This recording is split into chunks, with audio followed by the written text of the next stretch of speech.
Comrades, I don't know whether you have been able to watch the events taking place in the second anniversary of the revolution or not. Hundreds of thousands, nay, perhaps millions of people on demonstrations in Tahrir Square, in front of the Ittihadiyya Palace, the presidential palace, with the slogan, "The people want to bring down the regime." I just want to see the face of someone who 3 months ago told me that the Egyptian revolution has lost its steam. I don't know now how they are feeling. The Egyptian revolution is not losing its steam, on the contrary, and this is astounding even for the most hardcore revolutions within the revolution. It is getting bigger, deeper, more conscious, more aware, and more mobilized. It is stunning. It's getting more aware and more conscious. For example, one of the slogans that is now almost hackneyed in Egypt, to Morsi, to the first president who was elected after the revolution in fair elections, and one of the slogans is, "Shave your beard and look in the mirror, you'll find your face is the face of Hosni Mubarak."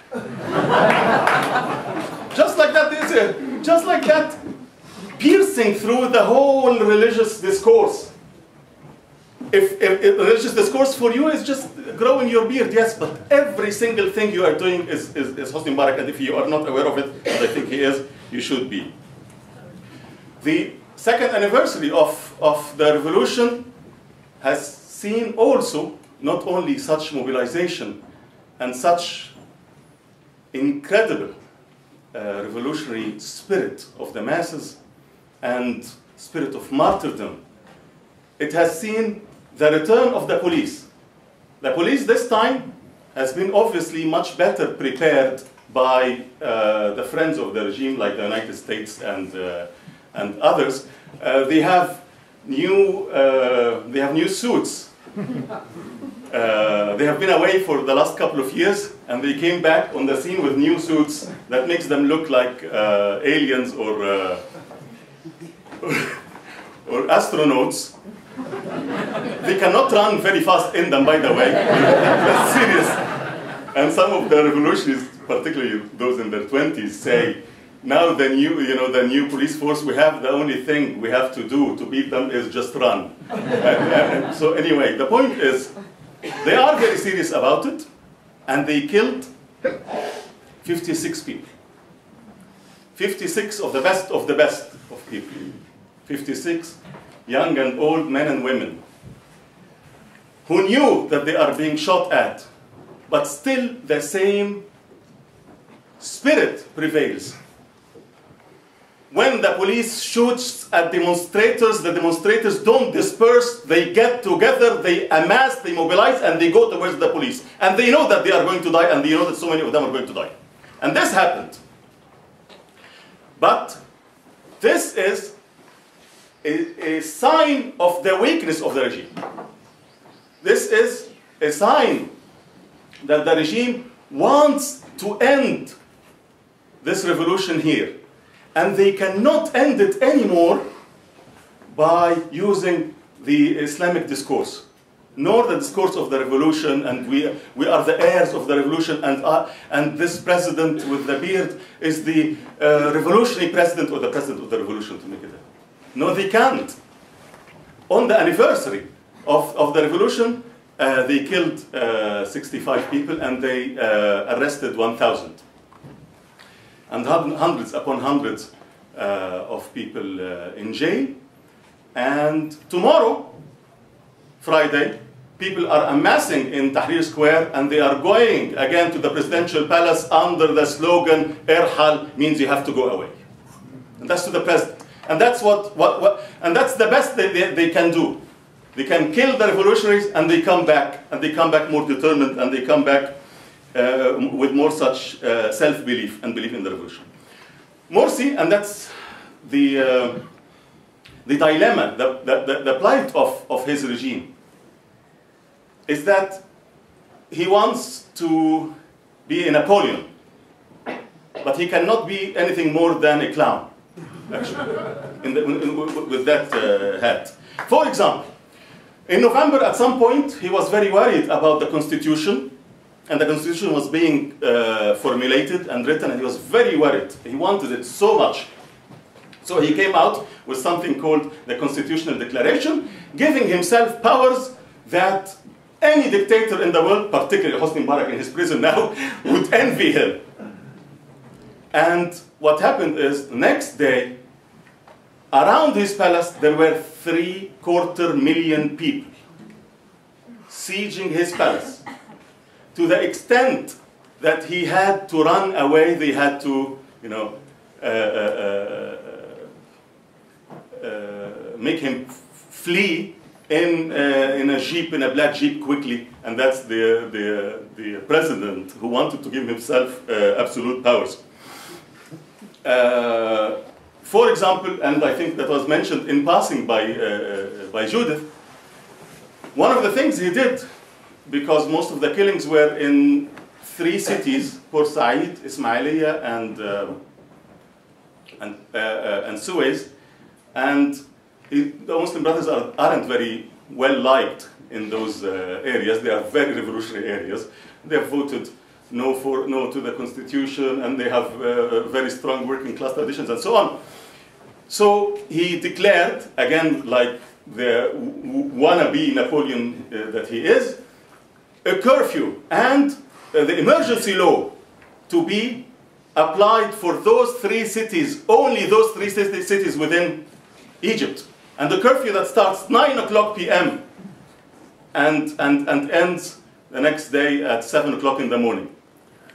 And the first thing the youths of these cities did was to declare the organization of a street football cup.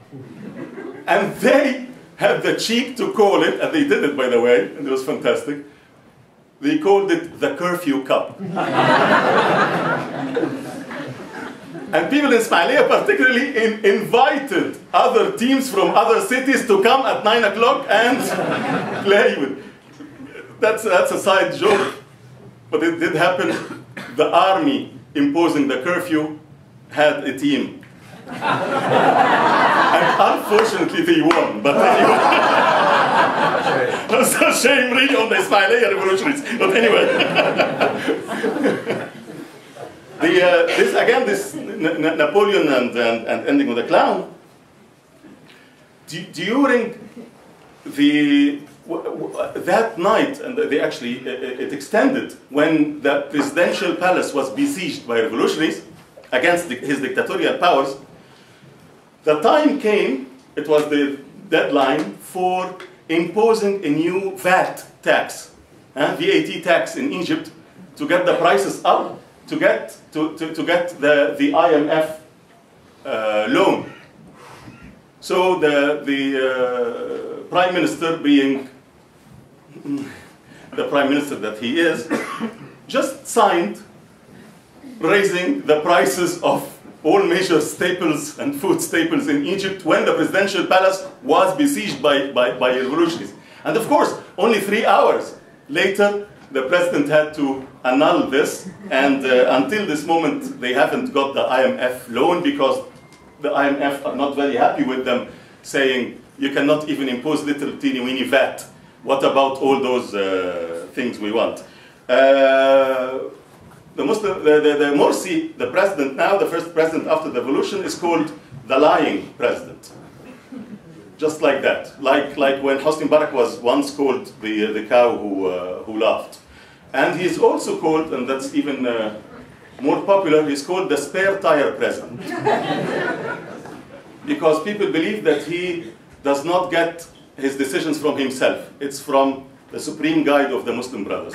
And that is why most of the time, and in most of the demonstrations against Morsi's rule, people say, down with the rule of the supreme guide of the Muslim Brothers. They don't even talk about our beloved president. One of the symptoms of this new consciousness and awareness and how it's deepening is, for example, the word socialism has at long last entered the daily life and the politics of Egyptians. you are in a cab or on the bus and so on, and you hear, but what do you think about the socialists? Are they really good people, or what is it? Are they really, do they hate God so much, for example? Or, for example, once, or so many times you hear, for example, there was a candidate, a left-wing candidate in the presidential elections, and people selling bread, we were discussing this, and who are you going to do? And one of them told me, I'm going to elect this person because I think he's the most in touch with the people, and I know he's a socialist. And I said, yes, he's a socialist. He said, by the way, can you explain to me what socialism is? That's the kind of, it's being introduced by the revolutionary socialists, by other socialists, and so on. I've never personally seen anything like this. It has never, in my lifetime, been an everyday word. It has become so. The irony, the plight of the Muslim Brothers, the crisis they are in, is because they came to power, they were elected because Morsi promised that he has adopted the main tenets of the revolutionary program, or the program or the demands of the revolution. Of course, freedom, bread, and social justice. And people haven't seen neither freedom, nor bread, nor social justice. On the contrary, it's getting much worse. They are bringing back, for example, from abroad, they are sending missions abroad to get back this very same business people around Hosni Mubarak who had fled the country. They are sending people to bring them back, and to bring back their capital. It's ours, actually, but whatever. So it's the same Ministry of Interior, the same techniques. It's a bit tougher, though they cannot run. The same ministers. The Minister of Local Development, for example, under Morsi, the Muslim brother, is the longest serving governor under Hosni Mubarak. That's the person he chose to be the head of local development and regional development. So, in a sense, you cannot see the difference between men and pigs anymore, nor between the Muslim brothers and the people of Hosni Mubarak. And the people know this. And the slogans talk about this. And the demands talk about this. And the strikes talk about this. And striking men and women talk about this. Consciousness and more and much higher self-organization of the masses. These are the two big characteristics, I think, of year 2 of the revolution. More awareness of the similarity of those representing capital, more awareness that we perhaps need a revolution now, and also more self-organization of the working class and the masses in general. And that is part of the plight that Morsi finds himself in. Because if you find the same people who brought down Mubarak saying the same slogans, down with the regime, but they are more self-organized, and they have higher consciousness and awareness, you are doubly afraid. So for example, I'll tell you a bit in 5 minutes, hopefully, in 2 minutes, about the self-organization, for example. One of the things, when the revolution started, we had 4 independent trade unions. Now we have 1,000. And most of them came into being this last year, year 2 of the revolution. And I think it will be more in year 3. 1,000, did you say? Yes, 1,000. Yes. That's the reaction I wanted.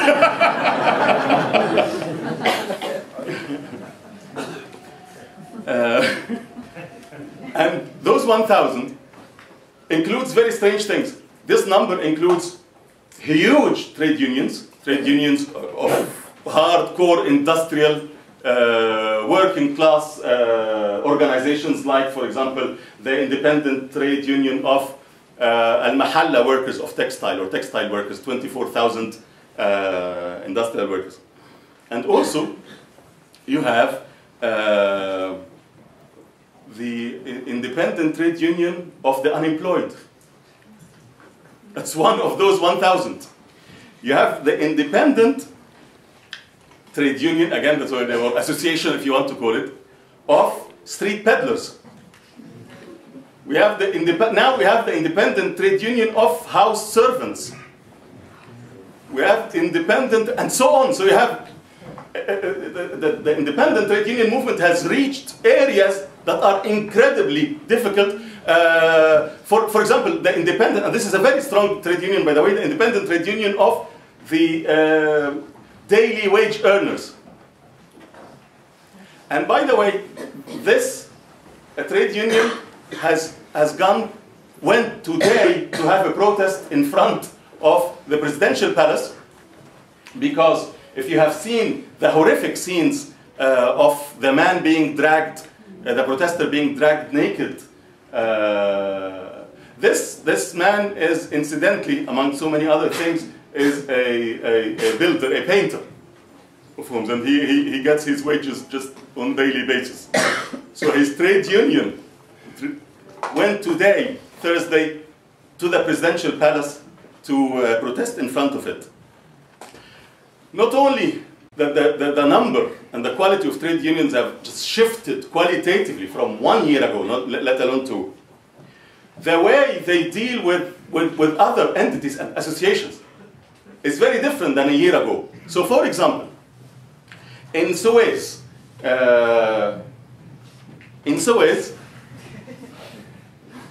there is a coalition called the Coalition for Popular Solidarity. This Coalition for Popular Solidarity besieged the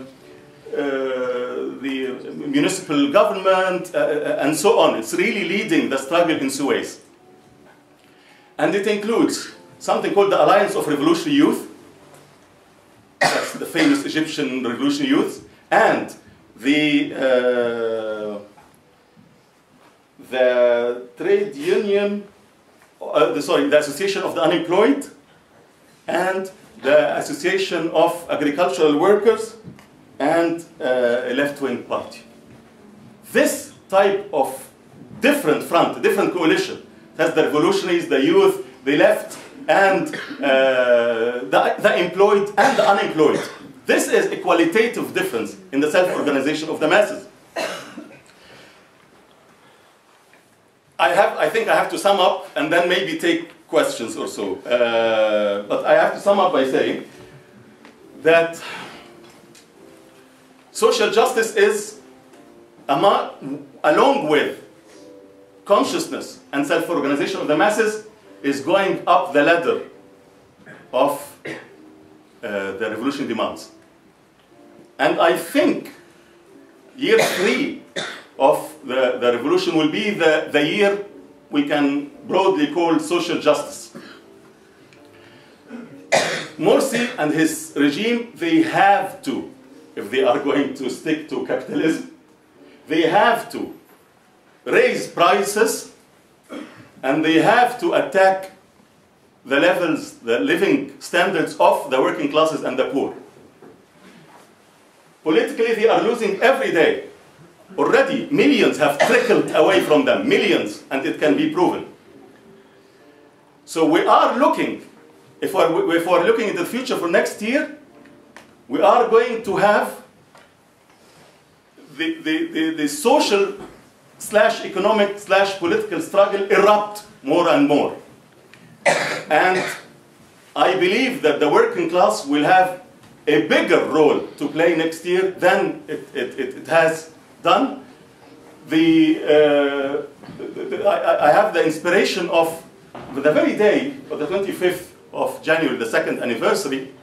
One of the feeder marches was called, because every one of them had a name or a demand by the revolution. One of them was called the Social Justice Demonstration, and it was also called the Workers' Demonstration.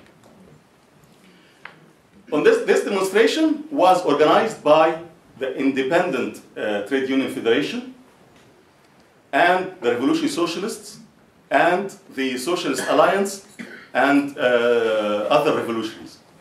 And it raised workers' demands, it raised revolutionary demands, it raised social justice demands.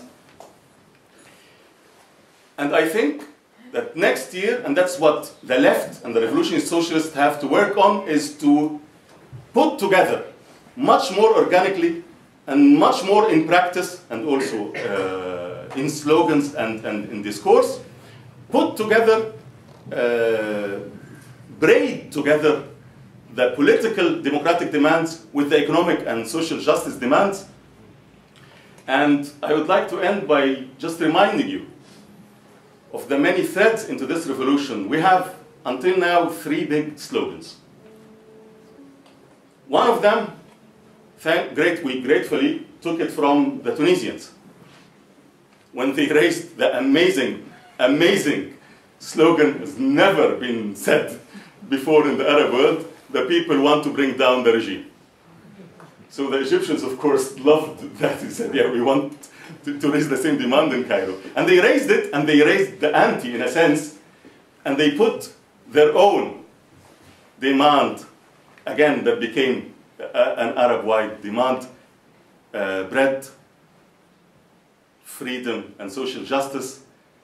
And also, we had to borrow from the glorious struggle of the Palestinians to have our 3rd slogan, which is Thawra Hatta Nasr, revolution, revolution until victory. And I hope that next year we may be able to add, or at least to hear it more loudly, some of the demands and the slogans that were raised on that demonstration coming from Shobra that was called the social justice demonstration. And it raised the slogan, social justice needs a workers' revolution. Thank you very much.